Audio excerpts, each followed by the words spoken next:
திருநெல்வேலி மாவட்டம் பாளையங்கோட்டை ஊராட்சி ஒன்றியம் மணப்படை வீடு ஊராட்சியில் சுதந்திர தின விழாவினை முன்னிட்டு நடைபெற்ற கிராம சபை கூட்டத்தில் சிறப்பு விருந்தினராக மாவட்ட ஆட்சித்தலைவர் மருத்துவர் கார்த்திகேயன் கலந்து கொண்டார்.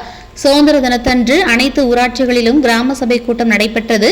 இந்த கூட்டத்தில் கிராம ஊராட்சி நிர்வாகம் மற்றும் பொது நிதி செலவினம் குறித்து விவாதிக்கப்பட்டது. கிராம ஊராட்சிகளில் 1/4/2024 முதல் 31/7/2024 முடியவுள்ள காலத்தில் கிராம ஊராட்சியின் பொது நிதியிலிருந்து மேற்கொண்ட செலவின அறிக்கை மற்றும் இதர விபரங்களை கிராம சபையில் படித்து பொதுமக்கள் மத்தியில் ஒப்புதலுக்காக வைக்கப்பட்டது. கிராம ஊராட்சியில் பல்வேறு நிதிக்குழு மானியத்தின் கீழ் பல்வேறு திட்டங்களின் கீழ் எடுக்கப்பட்ட பணிகள் நிலை குறித்து விவாதிக்கப்பட்டது. சாலை வசதி, குடிநீர் வசதி, மகாத்மா காந்தி தேசிய ஊரக வேலைவாய்ப்பு திட்டம், மகளிர் உரிமை திட்டம், அனைத்து பொது இடங்களையும் சுத்தம் செய்தல் மற்றும் பொது இடங்களை அசுத்தம் செய்யாதிருத்தல் குறித்தும், கழிப்பறை பயன்பாடு, குப்பைகளை வீட்டிலேயே தரம் பிரித்தல், திடக்கழிவு மேலாண்மை குறித்தும், ஒருமுறை பயன்படுத்தக்கூடிய நெகிழி பொருட்களை தவிர்க்கவும் அவற்றிற்கு மாற்று பொருட்களை பயன்படுத்துவது குறித்து பொதுமக்களிடையே விழிப்புணர்வு ஏற்படுத்தப்பட்டு அவர்களிடம் இத்திட்டங்கள் குறித்து விவாதிக்கப்பட்டது. தூய்மையான மற்றும் பசுமையான கிராமத்தை உருவாக்குதல் குறித்து ஒருமுறை பயன்படுத்தப்படும் பிளாஸ்டிக் பொருட்களை உபயோகப்படுத்துவதை முற்றிலும் தவிர்த்து தமிழ்நாட்டை பிளாஸ்டிக் இல்லா மாநிலமாக உருவாக்கிட முழு ஒத்துழைப்பு வழங்கிட வேண்டும் என கேட்டுக் கொள்ளப்பட்டது.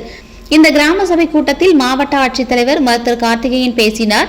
இப்பகுதி பொதுமக்களிடமிருந்து பெறப்பட்ட கோரிக்கை மனுக்களை துறை சார்ந்த அலுவலர்கள் கவனத்திற்கு கொண்டு சென்று இப்பகுதிகளில் பல்வேறு வளர்ச்சி திட்ட பணிகள் மேற்கொள்ளப்படும். கிராம சபை கூட்டத்தில் கலந்து கொண்டு ஒத்துழைப்பு வழங்கிய உங்கள் அனைவருக்கும் நன்றியினை தெரிவித்துக் கொள்கிறேன் என மாவட்ட ஆட்சித்தலைவர் மருத்துவர் கார்த்திகேயன் பேசினார். பின்னர் கலைஞர் கனவு இல்லம் திட்டத்தின் கீழ் 2 பயனாளிகளுக்கு வீடு கட்டுவதற்கான ஆணைகளை மாவட்ட ஆட்சித்தலைவர் வழங்கினார்.